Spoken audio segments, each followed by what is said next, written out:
Sa video ngayon matututunan mo kung paano mag-alis ng watermark sa anumang video gamit ang dalawang simpleng paraan.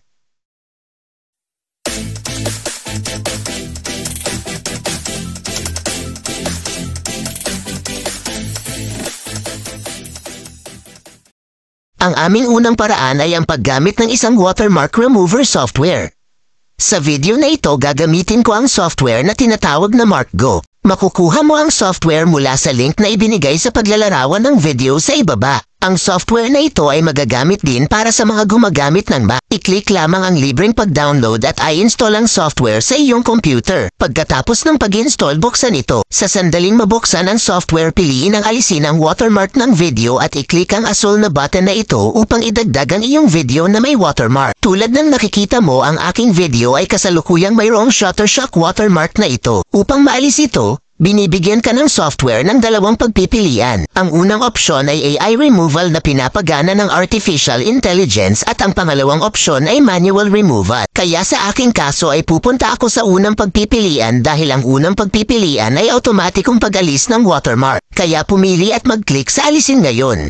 Pagkatapos noon, ay type ang text o watermark na lumalabas sa iyong video. Sa kasong ito sa aking video ang text Shutterstock ay nakasulat. Para maalis ito, ay type lang ang anumang ipinapakita ng watermark sa iyong video. Pagkatapos ay mag-click sa susunod at maghintay para sa software na alisin ang watermark mula sa iyong video. Ang prosesong ito ay tumatagal ng halos 5 minuto kaya maging matyaga. Kapag nakumpleto na ang proseso ng pag-alis, maaari mo nang i-preview ang iyong video dahil nakikita mo na ang video na ito ay walang anumang watermark dito. Ang watermark ay ganap na naalis at pati na rin ang software na ito ay inalis ang watermark nang hindi lumalabo ang aktwal na video ng maayos. Upang ma-export ang video na ito ay mag-click sa pag-export na yon at ang iyong video ay i-export ng walang watermark ng maayos. Kapag natapos na ang pag-export, i-click ang bukas na lokasyon ng file.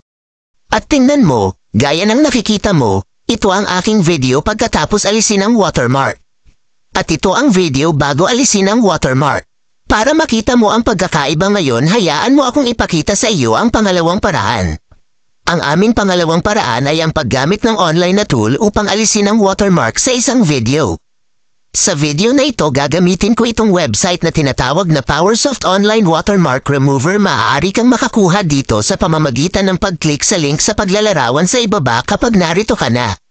Mag-click sa alisin ang watermark sa video. Piliin ang video na may watermark, kaya sa aking kaso pipiliin ko ang parehong video. Click sa open at hintayin na mag-upload ang iyong video. Kapag na-upload na ang iyong video, bibigyan ka ng website na ito ng kahon na ito, kaya takpan mo lang ang watermark gamit ang kahon na ito. Ganito lang. Pagkatapos nito, mag-click sa burahin at hintayin na makumpleto ang prosesong ito. Kapag tapos na ito, i-click ang pag-download upang i-download ang iyong video. Tingnan natin ngayon. Okay, inalis ng website na ito ang watermark, ngunit tulad ng nakikita mong may kakaibang blur dito. Kaya ligtas na sabihin na ang website na ito ay hindi gumagana ng maayos sa mga video na may watermark sa harap. Kaya subukan natin ang isa pang video. May isa pa akong video na may watermark sa sulok. Sa nakikita mo, may watermark sa sulok. Kaya't subukan natin ang video na ito. Kaya una sa lahat, pumunta muli sa website na ito. Piliin ang video. Takpan ang watermark gamit ang kahon na ito. At tingnan kung paano ito gumagana sa oras na ito. So ito ang end product. Tulad ng nakikita mo ngayon, ang watermark ay tinanggal. Ngunit mayroon pa rin kapansin-pansing blur sa sulok. Kaya oo na kung paano gumagana ang pamamaraang ito. Kaya ayan na kayo guys. Iyon ay kung paano mo maaalis ang watermark sa anumang video gamit ang dalawang pamamarang ito. Mangyaring ipaalam sa akin kung alin sa dalawang opsyon na ito ang nakatulong sa iyo. Ipaalam sa akin ang iyong mga saloobin sa seksyon ng mga komento sa ibaba. Gusto ko silang marinig. At gayon din, kung nakatulong sa iyo ang video na ito sa anumang paraan, mangyaring bigyan ito ng thumbs up at ibahagi ito sa iyong mga kaibigan. Ang iyong isang pag-like at pagbabahagi ay isang mundo para sa akin. Kaya maraming salamat kung gagawin mo. At kung gusto mo ng higit pang mga video tulad nito sa hinaharap, mangyaring mag-subscribe sa aking channel. At sasaluhin kita sa susunod.